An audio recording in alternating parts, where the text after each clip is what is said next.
नमस्कार दोस्तों, मैं हूं केशव चंद्रा। स्वागत करता हूं आपका आज के वीडियो में। दोस्तों, जैसा कि आप सभी जानते हैं कि आजकल कोरोना वायरस इतनी तेज़ी से फैल रहा है।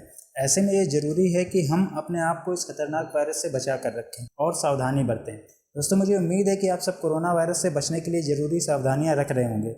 इसी क्रम में आपने एक शब्द बार बार सुना होगा, इम्यूनिटी या इम्यून सिस्टम। तो दोस्तों, आज का हमारा टॉपिक यही है। दोस्तों, आज हम सीखेंगे कि इम्यूनिटी क्या होती है, इम्यूनिटी हमारे शरीर में क्या कार्य करती है और हमारे शरीर में जो पूरा इम्यून सिस्टम होता है वो कैसे काम करता है, इम्यूनिटी कितने प्रकार की होती है और लास्ट में हम सीखेंगे कि मजबूत इम्यूनिटी के क्या लक्षण होते हैं। तो वीडियो को लास्ट तक ज़रूर देखें। तो सबसे पहले देखते हैं कि इम्यूनिटी क्या होती है। दोस्तों, इम्यूनिटी शब्द का शाब्दिक अर्थ जो होता है वो होता है प्रतिरक्षा, यानी इम्यूनिटी को हिंदी में प्रतिरक्षा कहते हैं। अगर इसको और आसान शब्दों में कहूँ तो इम्यूनिटी का मतलब होता है हमारे शरीर की रोगों से लड़ने की शक्ति, यानी हमारी इम्यूनिटी जितनी ज़्यादा मजबूत होगी हम उतना ही कम बीमार होंगे। दोस्तों, इम्यूनिटी हमारे शरीर में एक सोल्जर यानी सैनिक की तरीके कार्य करती है। जिस तरह एक सैनिक हमारे देश को दुश्मनों से बचाते हैं और उन दुश्मनों को ख़त्म करते हैं, उसी प्रकार इम्यूनिटी हमारे शरीर के दुश्मनों यानी जो बीमारियां होती हैं, ठीक है, उनको फैलाने वाले रोगाणु, जीवाणु और वायरस आदि को ख़त्म करती है। हम सभी के शरीर में इम्यूनिटी प्राकृतिक रूप से होती है, ठीक है। बिना इम्यूनिटी के हम लोग जीवित नहीं रह सकते।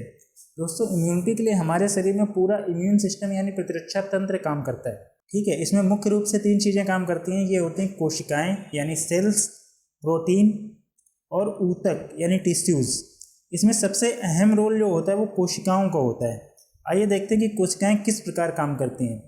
दोस्तों, हमारे शरीर में विभिन्न प्रकार की कोशिकाएं पाई जाती हैं, ठीक है, लेकिन इम्यून सिस्टम में वाइट ब्लड सेल्स यानी सफ़ेद रक्त कोशिकाएं काम करती हैं। इम्यून सिस्टम में बेसिकली वाइट ब्लड सेल्स यानी सफ़ेद रक्त कोशिकाएं काम करती हैं। सफ़ेद रक्त कोशिकाओं को बायोलॉजिकल टर्म में यानी जीव विज्ञान की भाषा में ल्यूकोसाइट्स कहा जाता है।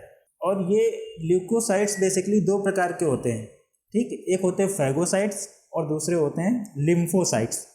तो फैगोसाइट्स हमारे पूरे शरीर में घूमते रहते हैं और जैसे ही कोई बीमारी फैलाने वाला रोगाणु या जीवाणु या वायरस इन्हें मिलता है तो उसे ख़त्म कर देते हैं। यहाँ ख़त्म करने से मतलब है कि एक तरीके से उसे मार कर खा जाते हैं। इसके अलावा अगर हमारे शरीर में कोई घाव है तो उस घाव को भरने का काम भी फैगोसाइट्स करते हैं और उस घाव तक कोई रोगाणु या जीवाणु ना पहुँच जाए इसका ध्यान भी रखते हैं। इसके अलावा हमारे शरीर की जो मृत कोशिकाएं होती हैं यानी डेड सेल्स, उनको भी ये ख़त्म करते हैं। इसके बाद बात करते हैं लिम्फोसाइट्स की। दोस्तों, लिम्फोसाइट्स 2 प्रकार के होते हैं। एक होते हैं टी लिम्फोसाइट्स और दूसरे होते हैं बी लिम्फोसाइट्स। टी लिम्फोसाइट्स एक तरह से अलार्म सिस्टम की तरह काम करता है। जैसे ही कोई नए वायरस के बारे में इसे पता चलता है तो बी लिम्फोसाइट्स को अलर्ट कर देता है और बी लिम्फोसाइट्स उस वायरस के लिए एंटीबॉडीज़ बनाना शुरू कर देता है। एंटीबॉडीज़ बेसिकली प्रोटीन होता है, तो जैसे ही एंटीबॉडीज़ बन जाती हैं तो ये वायरस को ख़त्म कर देती हैं। अब देखते हैं कि इम्यूनिटी कितने प्रकार की होती है। दोस्तों, इम्यूनिटी बेसिकली 2 प्रकार की होती है, ठीक है। एक इनेट इम्यूनिटी और दूसरी होती है एडाप्टिव इम्यूनिटी। इनेट इम्यूनिटी एक तरीके से बेसिक लेवल का प्रोटेक्शन सिस्टम होता है, मतलब ये छोटी मोटी बीमारियों को, रोगाणुओं को ख़त्म कर देती है, जैसे जुकाम, खांसी आदि। इनेट इम्यूनिटी में फैगोसाइट्स काम करते हैं, ठीक है, और एडाप्टिव इम्यूनिटी में लिम्फोसाइट्स काम करते हैं। तो जैसे कि मैंने आपको पिछली स्लाइड में बताया था कि फैगोसाइट पूरे शरीर में घूमते रहते हैं। जैसे ही कोई वायरस हमारे शरीर में प्रवेश करता है तो कुछ वायरस ऐसे होते हैं जो हमारे शरीर में बार बार अटैक यानी हमला करते हैं, जैसे सर्दी, जुकाम, खांसी आदि के वायरस। तो इनको फैगोसाइट्स पहचानते हैं और आसानी से ख़त्म कर देते हैं। प्रॉब्लम तब होती है जब कोई नया वायरस आता है जिसके बारे में फैगोसाइट्स को पता ही नहीं होता है। मतलब देखिए, जैसे मान लीजिए आपके घर में कोई रिश्तेदार आते हैं, ठीक है, तो कुछ रिश्तेदार ऐसे होते हैं जिन्हें आप अच्छे से जानते हैं, उनके साथ आप सहज होते हैं क्योंकि वो अक्सर आते रहते हैं, तो आपको पता होता है कि उनके साथ कैसे डील करना है। लेकिन कुछ रिश्तेदार ऐसे भी होते हैं जिनके बारे में आप नहीं जानते और उनके सामने आप असहज महसूस करते हैं स्वयं को। उसी तरीके से जो इनेट इम्यूनिटी होती है, इसमें जो इनेट है ना, इसका हिंदी में मतलब सहज होता है। तो जो बीमारियाँ हमें बार बार होती रहती हैं उनके बारे में इसे पता होता है तो उन्हें आसानी से पहचानते हैं और ख़त्म कर देते हैं। लेकिन जैसे ही कोई नया वायरस आता है तो ये फैगोसाइट्स जो होते हैं ये लिम्फोसाइट्स को बताते हैं। लिम्फोसाइट्स किस साइड है? एडाप्टिव इम्यूनिटी में, ठीक है।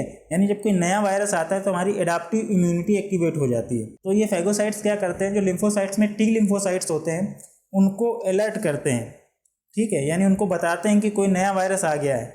इसको देख लो, ठीक है, ये हमसे डील नहीं हो रहा। फिर जो टी लिम्फोसाइट्स है वो बी लिम्फोसाइट्स को अलर्ट करता है, बी लिम्फोसाइट्स को बताता है कि एक नया वायरस आ गया है, इसके लिए एंटीबॉडीज़ बनानी है। तो बी लिम्फोसाइट्स नए वायरस के लिए एंटीबॉडीज़ बनाना शुरू कर देता है। एंटीबॉडीज़ बेसिकली प्रोटीन्स होते हैं जो एक एंटीवायरस की तरीके काम करते हैं, जिससे हमारे मोबाइल में अगर कोई वायरस घुस जाता है तो उसके लिए हम एंटीवायरस का यूज़ करते हैं और वो एंटीवायरस उस वायरस को ख़त्म कर देता है। उसी तरीके से जो एंटीबॉडीज़ होती हैं ये वायरस को ख़त्म करती हैं जो हमारे शरीर के अंदर आ जाते हैं। अलग अलग जो वायरस होते हैं उनके लिए हमारे शरीर में अलग अलग एंटीबॉडीज़ बनती हैं। जैसे चेचक, चिकन पॉक्स होता है, उसके वायरस के लिए अलग एंटीबॉडीज़ होती है और मलेरिया के वायरस के लिए अलग एंटीबॉडी होती है। एडाप्टिव इम्यूनिटी का एक और ख़ास काम होता है कि ये वायरस को याद रखते हैं। मतलब जैसे किसी को एक बार चेचक हुआ तो उसकी एंटीबॉडीज़ हमारे शरीर में पहले से बन चुकी हैं, तो अगर कभी दोबारा चेचक का वायरस शरीर में प्रवेश करता है तो ये टी लिम्फोसाइट्स उन्हें पहचान लेता है और बी लिम्फोसाइट्स को अलर्ट कर देता है कि ये चेचक का वायरस है, और बी लिम्फोसाइट्स जो पहले से बनी हुई एंटीबॉडीज़ हैं उनको एक्टिवेट कर देता है। तो दोस्तों मुझे उम्मीद है कि इम्यूनिटी के बारे में अब आप समझ गए होंगे कि हमारे शरीर के लिए कितनी महत्वपूर्ण है।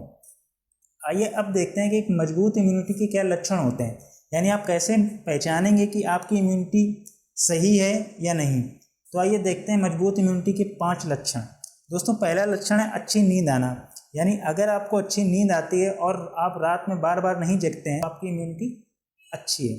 दूसरा लक्षण है तेज़ भूख लगना। दोस्तों हमें तेज़ भूख तभी लगती है जब हमारा पेट साफ़ हो, क्योंकि जब हमारा पेट साफ़ नहीं होता तो पेट भरा भरा सा लगता है और कम भूख लगती है।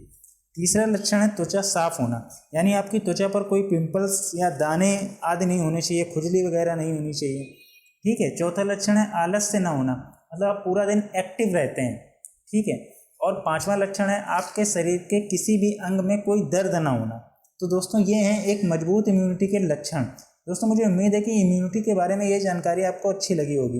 इम्यूनिटी या कोरोना वायरस से रिलेटेड अगर कोई और जानकारी आप चाहते हैं तो मुझे कमेंट सेक्शन में ज़रूर बताएं।